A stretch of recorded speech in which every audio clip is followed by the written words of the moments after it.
Bonjour, bonjour. On se retrouve aujourd'hui pour l'item numéro 23 sur la grossesse normale et vous êtes sur le podcast de l'externe. Je me suis Vas-y, c'est pas grave. OK, bon, il y a toujours pas de progrès à ce qu'on voit. Mais bon, même Suzette aurait fait mieux, je suis sûr. Allez donc, la grossesse normale, c'est dans le collège de médecine générale sur l'ISA, mais également de gynéco, comme on pouvait s'en douter. Allez, on commence sans plus tarder sur les modifications physiologiques au cours de la grossesse. La grossesse, juste pour précision, c'est quand la femme est enceinte. Voilà, bon, petite blague, ça c'est non, c'est pas une blague, mais j'imagine que vous le savez. Allez, donc l'évolution du poids. Il y a une prise de poids physiologique entre 11 et 16 kilos si l'indice de masse corporelle est normal. C'est beaucoup franchement, je ne m'attendais pas autant, surtout quand on sait que le bébé, à lui seul fait, enfin on va dire entre, 2,5 et 5 kilos en prenant une fourchette large. 5 pour les très gros bébés. Mais du coup, entre 11 et 16 kilos, donc c'est 4 à 5 fois supérieur. OK, donc les changements hématologiques et physiologiques. On va avoir du coup une augmentation progressive du volume plasmatique qui est supérieure, cette augmentation, à l'accroissement de la masse des globules rouges. Donc ce qui implique qu'on a une baisse de l'hémoglobine, de l'hématocrite, du nombre de globules rouges. On rappelle qu'il y a une anémie si l'hémoglobine est inférieure à 11 grammes par décilitre et on aura par contre une hyperleucocytose. Voilà, donc baisse des rouges, augmentation des blancs. On a également une augmentation des besoins en fer, en folate et en vitamine B12. Voilà. On a également une chute du taux de plaquettes. Là, on parlera de thrombocytopénie si les plaquettes sont inférieures à 100 gigas, alors qu'en général, c'est 150, il me semble. On a un état physiologique d'hypercoagulabilité et donc on a un risque thromboembolique qui est plus important au cours de la grossesse et encore plus important dans le postpartum.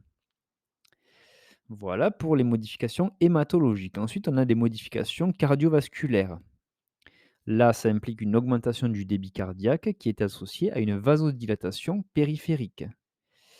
La pression artérielle sera diminuée au 1er et 2e trimestre, mais elle retourne au même niveau que chez la femme non enceinte au dernier trimestre et la stase et la dilatation veineuse sont par ailleurs augmentées. Ce qui explique que les femmes enceintes ont souvent des œdèmes, des jambes et cetera. Les changements rénaux maintenant. Donc le flux sanguin rénal est augmenté, comme on a vu en fait, il y a une augmentation du débit cardiaque donc logiquement, le flux sanguin rénal est augmenté. On a une augmentation du débit de filtration glomérulaire et le taux d'urée et de créatinine plasmatique sont diminués chez la femme enceinte. Voilà, la glycosurie et la protéinurie augmentent et voilà. Pour les changements respiratoires maintenant, on a une augmentation de la demande en oxygène, logiquement. La fréquence respiratoire augmente de 40 à 50. L'élévation diaphragmatique en fin de grossesse diminue la capacité résiduelle fonctionnelle, mais la capacité vitale reste préservée. Et il y a une fréquente sensation de manquer d'air, sans hypoxie cependant. Au niveau digestif, il y a des nausées et des vomissements qui sont fréquents au premier trimestre et qui peuvent cependant persister plus longtemps. Et on a également une augmentation du risque et de la fréquence de reflux gastro-œsophagien. Pour, les hormones, donc les changements endocriniens, on a une augmentation de la prolactine, on a une insulinorésistance au troisième trimestre, physiologique du coup et des modifications des hormones thyroïdiennes qui sont sans conséquences cliniques cependant. Voilà. Alors pour faire le diagnostic de la grossesse, il faut pouvoir l'évoquer si on a un retard de règles chez une femme en âge de procréer. Si on a une absence de contraception, évidemment, si on a des signes sympathiques de grossesse, pas sympathiques dans le sens où c'est agréable de les avoir. Non, non, c'est plutôt orthosympathique. Donc, par exemple, la tension mammaire et pas mon père, les nausées matinales, des vomissements, une pollakiurie, une asthénie, des vertiges. C'est également accompagné de l'augmentation du volume des seins à l'examen, ou de l'utérus également selon le terme. Et donc ça, c'était, l'évocation du diagnostic et il sera confirmé si on a un dosage positif, urinaire ou sanguin, de la gonadotrophine chorionique humaine, qui est plus généralement connue sous le nom de β-HCG. Voilà, donc c'est le dosage des β-HCG qui sera supérieur à 5 unités internationales par litre, urinaire ou sanguin, qui fera la confirmation du diagnostic. Alors, quelques précisions sur le terme et sa détermination. Donc la date de début de grossesse est calculée en utilisant la mesure échographique de la longueur crânio-caudale de l'embryon qui doit être faite entre 11 et 13 semaines d'aménorrhée plus 6 jours. En cas de FIV, donc de fécondation in vitro, avec transfert d'embryon frais, ça veut dire non congelé. La date de début de grossesse est définie par la date de ponction qui correspond au jour de fécondation. Ça, c'est la date de début de grossesse, c'est le jour de la fécondation au final. L'âge gestationnel en semaine d'aménorrhée donc est calculé en ajoutant 14 jours à la date du début de grossesse. Voilà. Le calcul du terme repose sur le calcul de la date du début de grossesse à laquelle on ajoute 9 mois.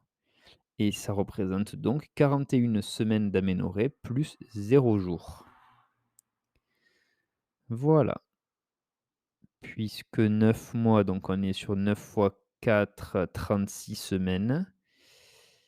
Et on rajoute, 14 jours, donc 2 semaines et pour ça fait 38. Qu'est-ce que j'ai raté? Je sais pas, mais peut-être que 9 mois, ouais, non, je sais pas. Bon bref, 41 semaines d'aménorrhée pour le calcul du terme.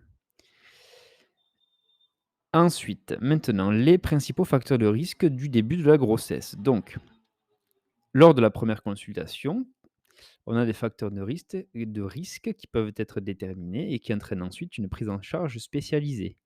Donc il y a des facteurs de risque généraux, notamment des facteurs individuels et sociaux, un risque professionnel, les antécédents familiaux, et cetera. On a des facteurs de risque médicaux, donc notamment l'obésité qui peut se développer pendant la grossesse, le diabète, l'HTA chronique, des troubles de la coagulation et d'autres maladies chroniques. Ça, c'est la grossesse peut être un état, qui peut aggraver, une situation de base et la faire décompenser. On peut avoir, ensuite des facteurs de risque, gynécologiques ou non d'ailleurs. Donc, ça c'est tout ce qui est antécédents chirurgicaux, pathologies utérines et cetera.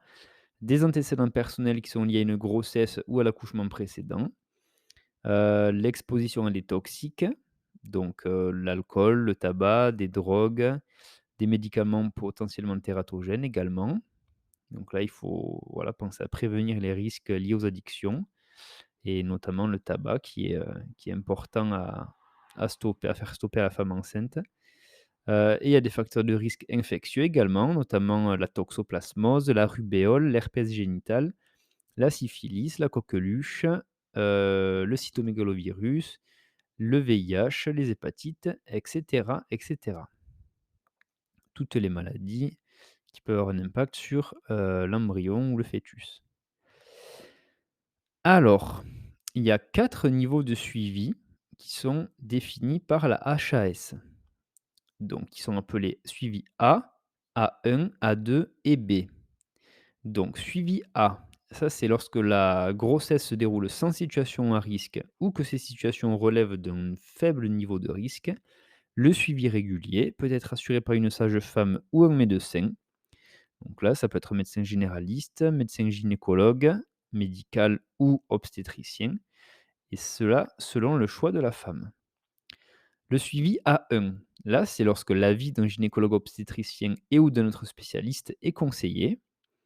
Le suivi A2, c'est l'avis d'un gynécologue obstétricien qui est nécessaire, cette fois-ci, et non pas conseillé.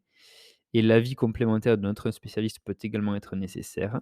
Et le suivi B, c'est lorsque le niveau de risque est élevé et que le suivi régulier doit être d'emblée assuré par un gynécologue obstétricien. Voilà. Ensuite, il y a le choix du lieu d'accouchement. Donc là, il dépend des désirs des futurs parents, les préférences, le lieu d'habitation, etc.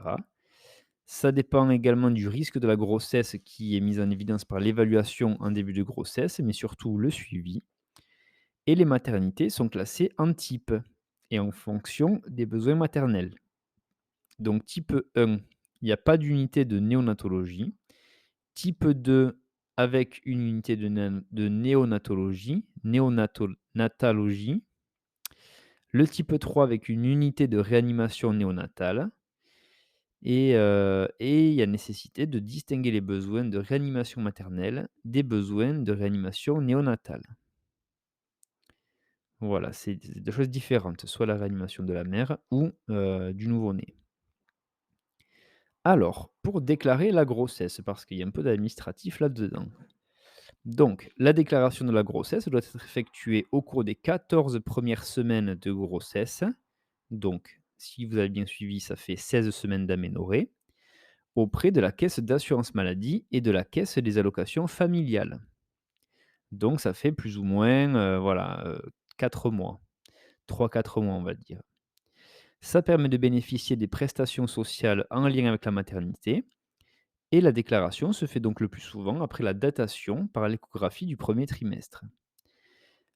Cette déclaration est faite par le professionnel de santé qui suit la femme. Ça se fait soit en ligne, soit sur un formulaire papier. Donc là, avec les années à venir, ça sera surtout en ligne. Et ça implique de réaliser auparavant les examens cliniques et complémentaires obligatoires. Et donc justement, on y vient sur les examens biologiques nécessaires à la déclaration et ceux qui sont recommandés pour le suivi de la femme enceinte. Et on va parler un peu de leur intérêt. Donc, les examens obligatoires biologiques pour la déclaration de grossesse, ce sera le groupe sanguin. Donc là, ABO, le phénotype Rhésus, voilà. La recherche d'agglutinine irrégulière, donc l'IRAI. On fera également des sérologies, donc la sérologie de la toxoplasmose, de la rubéole, de la syphilis et on va rechercher, l'antigène de l'hépatite B et on va faire également une protéinurie avec une bandelette urinaire. Voilà, ça c'est les examens obligatoires pour la déclaration de grossesse. Ensuite, il y a des examens dont on va discuter avec le patient, et qui sont proposés systématiquement. Donc ça, c'est la sérologie VIH 1 et 2, le dépistage prénatal de la trisomie 21, heu, en privilégiant le dépistage combiné du premier trimestre de la trisomie 21. Donc là, on va en parler juste après. Ensuite, selon les patientes, on va proposer différents examens. Donc, on peut demander un ECBU s'il y a des antécédents d'infection urinaire, de diabète ou qu'à la bandelette urinaire, dans les examens obligatoires, si, elle est positive, eh bien, on fera le CBU. On pourra faire un dépistage du diabète gestationnel, donc avec une glycémie à jeun et plus ou moins HGPO, 75. Donc ça, c'est l'hyperglycémie, provoquée par voie orale. Ça, c'est si on a des facteurs de risque de diabète gestationnel. Si on a des facteurs de risque d'anémie, on fera un hémogramme. Et pour les femmes originaires d'Afrique, des Antilles et du bassin méditerranéen, on pourra faire une recherche d'hémoglobinopathie par électrophorèse de l'hémoglobine, pour rechercher, par exemple, les thalassémies, la drépanocytose, et cetera. Voilà. Pour les femmes, ensuite, Rhésus D négatif et avec le conjoint qui est Rhésus D positif, on pourra faire un génotypage de RH1. Voilà. Et ensuite, la question individuelle de la vérification du statut sérologique CMV peut être abordée à ce moment-là, dans le but de recommander des mesures barrières. Voilà pour, les examens biologiques au moment de la déclaration de grossesse. Ensuite, pour le suivi, on va faire aussi des examens biologiques. Donc là, chaque mois, on va faire une protéinurie sur échantillon. On va faire, une sérologie toxoplasmose si le résultat précédent, a été négatif et pareil pour la rubéole. Si on a une négativité du résultat précédent et pas de vaccination, on refera la sérologie de la rubéole. Au 6e mois, ensuite, on va ajouter parce que ça, c'était pour chaque mois, je rappelle. Au 6e mois, on va faire les RAI pour les femmes qui ont résus négatif ou qui ont un passé transfusionnel. Voilà. On fera aussi un hémogramme pour évaluer, la baisse de l'hémoglobine, et en cas de facteur de risque de diabète gestationnel, on pourra faire une hyperglycémie provoquée orale entre, le 6e et le 7e mois. Voilà. Et au 8e mois, juste avant la fin, on fera une deuxième détermination du groupe sanguin et on refera les RAI pour, les femmes qui ont pareil un résus négatif ou un passé transfusionnel. Voilà, donc tous les mois protéinurie, sérologie, toxo et rubéole si c'était négatif au premier. Er 6e mois RAI, hémogramme, hyperglycémie provoquée orale et pareil au 8e mois. On refait RAI et deuxième groupage sanguin. Allez, là, on va parler un petit peu plus précisément du dépistage de la trisomie 21. Donc, lors de la première consultation, la patiente doit recevoir une information sur la trisomie 21, ça c'est une obligation, et son dépistage possible par le calcul du risque combiné de trisomie 21. Donc, la femme enceinte va signer un consentement si elle souhaite faire le test, en ayant été informée des suites possibles selon le seuil de risque. Le calcul, heu, du risque combiné trisomie 21 se fait par la mesure de la clarté nucale entre 11 et 13 semaines d'aménorrhée plus 6 jours, associée à une prise de sang en vue du dosage de la bêta-HCG libre et de la PAPP-A, donc ça fait papa, ce qui est un petit peu drôle. Enfin moi je trouve ça drôle perso, c'est un petit jeu de mots quoi et donc ça veut dire Pregnancy Associated Plasma Protein A. Et on va également prendre en compte l'âge maternel. Donc c'est un calcul combiné sur 3 choses: la clarté nucale, la prise de sang avec dosage de la bêta-HCG libre et de la PAPA et l'âge maternel. Voilà. Si on a un dépistage, de trisomie 21 qui est positif, qu'est-ce qu'on va faire? Donc, si le risque est supérieur à 1/50. Là, on va faire une réalisation d'un karyotype fœtal par biopsie de trophoblaste ou une amniosynthèse. Si on a un risque entre 1/51 et 1/1000, on va faire un dépistage prénatal non invasif. Donc en fait, ça va être une analyse de l'ADN libre fœtal qui circule dans le sang maternel.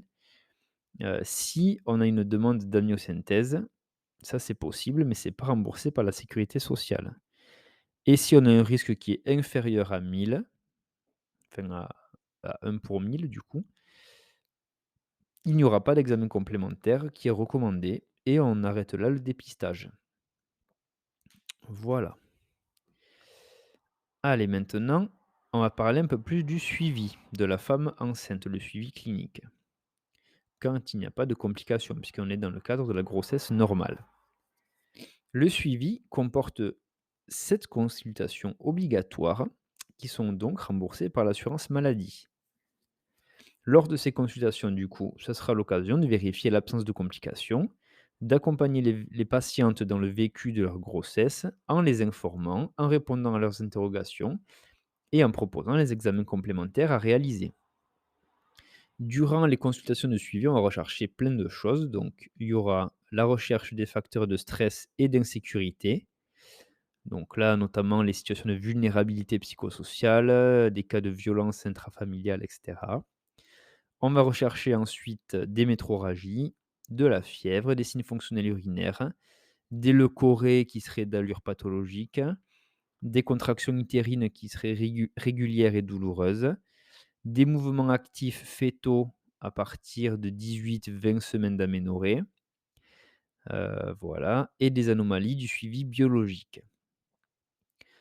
Lors de l'examen physique, on va explorer du coup la mesure de la pression artérielle, la mesure du poids, la mesure de la hauteur utérine. Il faudra faire un examen gynécologique en cas de plainte ou si nécessaire, on pourra également réaliser un dépistage du cancer du col de l'utérus.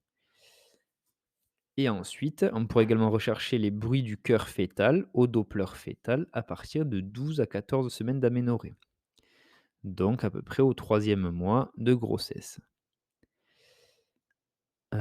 Voilà. Dans le cadre d'une grossesse normale, la femme enceinte peut être suivie selon son choix par son médecin traitant, par une sage-femme ou par un gynécologue.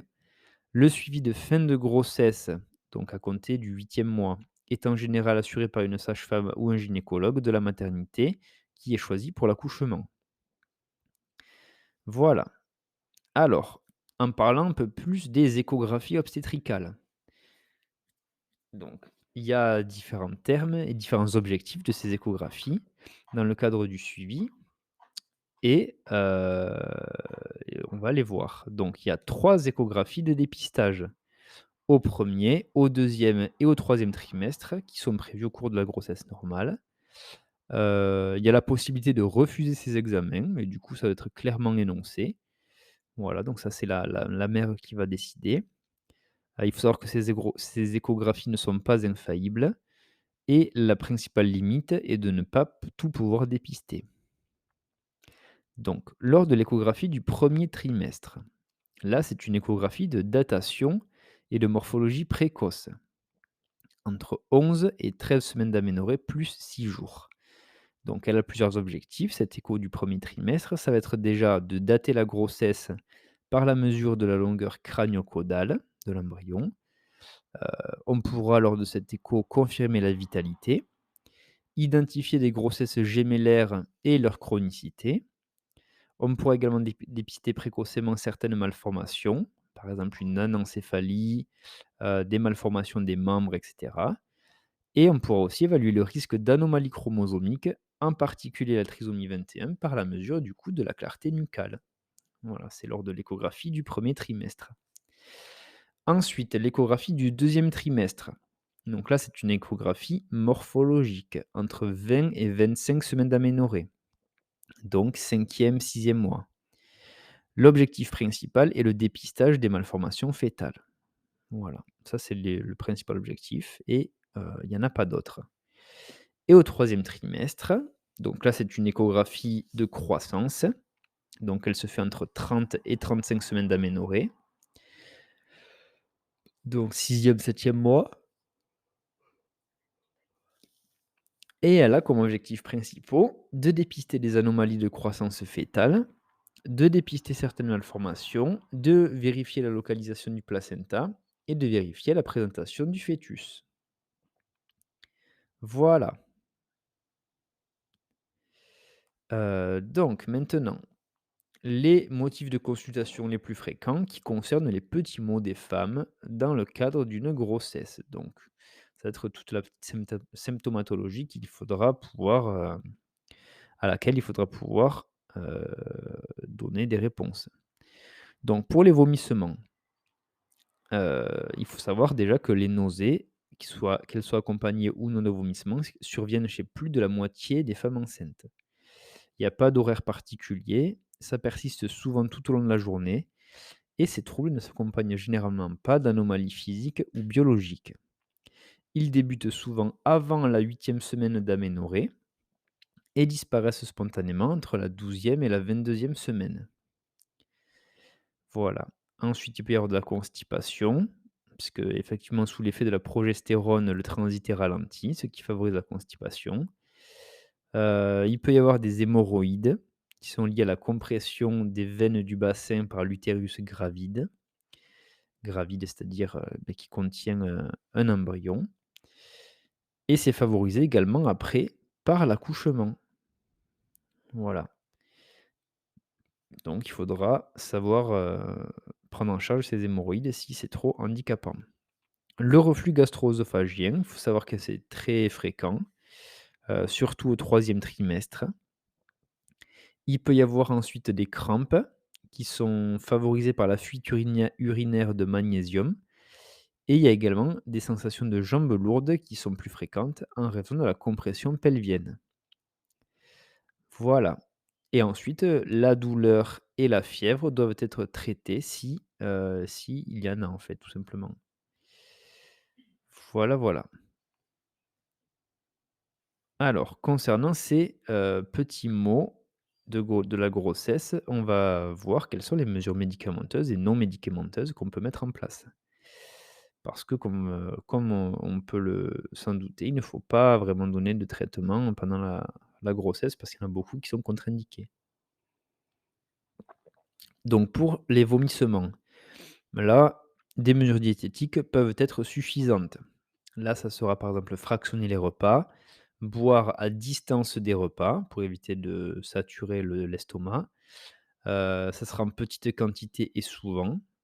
Voilà, il faudra adapter librement les aliments, donc selon l'envie. Voilà, il est possible d'utiliser la pyridoxine et le gingembre dans les formes peu sévères. Voilà, ça peut aider. Et les formes les plus intenses pourront nécessiter des traitements médicamenteux.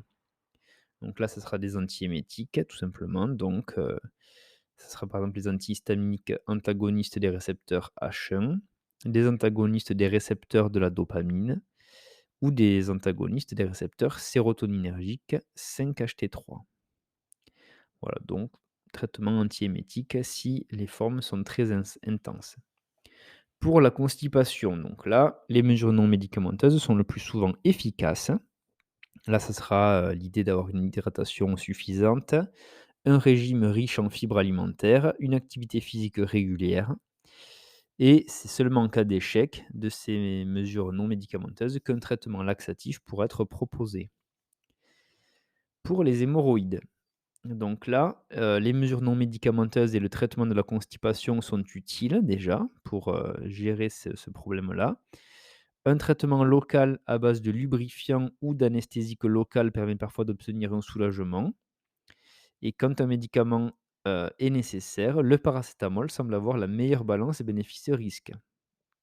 Et vraiment, en cas de douleur persistante, là, on pourra prendre un avis spécialisé. Voilà, ça pourra être utile, en dernier recours. Pour le reflux gastro-œsophagien, donc là, pareil, on va mettre en place des mesures non médicamenteuses principalement. Donc ça sera fractionner les repas, pareil pour pas trop remplir, l'estomac. Faire une adaptation posturale, éviter les efforts après les repas. Juste après les repas, il faudra éviter. Pareil, ne pas s'allonger après le repas, ça peut servir aussi. Et les antiacides seront utilisables sur de courtes périodes. On pourrait également proposer un inhibiteur de la pompe à protons, dans tout ce qui est, oméprazole, lansoprazole, et cetera. Pour les crampes, des mesures non médicamenteuses sont indiquées. Donc là, ce sera une hydratation suffisante, de l'activité physique, des étirements musculaires et on peut également proposer une supplémentation en magnésium. Voilà, et ensuite, enfin, pour les douleurs, donc là, le paracétamol, c'est l'antalgique de palier 1 de premier choix chez la femme enceinte et ce, quel que soit le terme.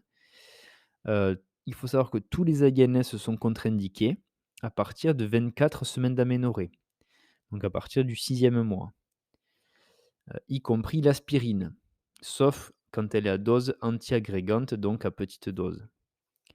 Avant la 24e semaine d'aménorrhée, donc entre le 1er et le 6e mois, même en l'absence de données, il semble préférable de les éviter. Les corticoïdes peuvent être utilisés chez la femme enceinte, quelle que soit leur voie d'administration, leur posologie et également le terme de la grossesse. Il faudra juste, être précautionneux en cas de diabète parce que ça peut, le déséquilibrer. Si, un antalgique de palier 2 est nécessaire, là, ça sera la codéine qui sera préférable, bien que son innocuité ne soit pas clairement établie au premier trimestre de grossesse. parce qu'un traitement prolongé ou de fortes posologies peuvent entraîner une dépression respiratoire et un syndrome de sevrage chez le nouveau-né. Ensuite, concernant maintenant les principales complications de la grossesse, comment les reconnaître en fait? Donc, déjà, lors de l'interrogatoire, on pourra repérer la plupart des complications de la grossesse.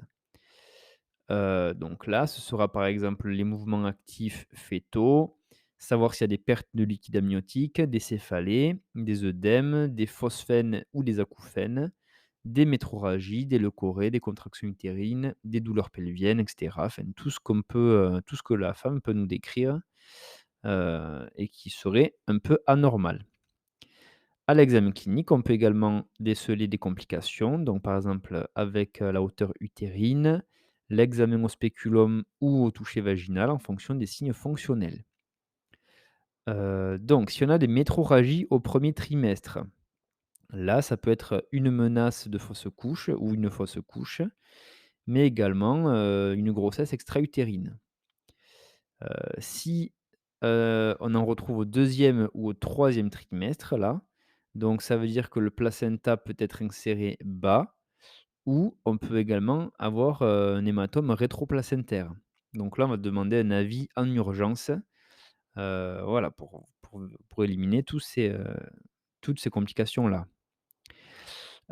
Si on a une HTA gravidique, donc ça veut dire qu'on a une pression sanguine artérielle qui est supérieure à 140/90, au-delà de 20 semaines d'aménorrhée et donc ça définit l'HTA gravidique. Le diabète gestationnel est également une complication, donc là, c'est une glycémie à jeun qui est supérieure ou égale à 0,92 grammes par litre ou qu'on obtient une valeur pathologique lors du test d'hyperglycémie orale avec 75 grammes de glucose. Voilà. La protéinurie, elle est significative si elle est supérieure ou égale à 0,3 grammes par 24 heures.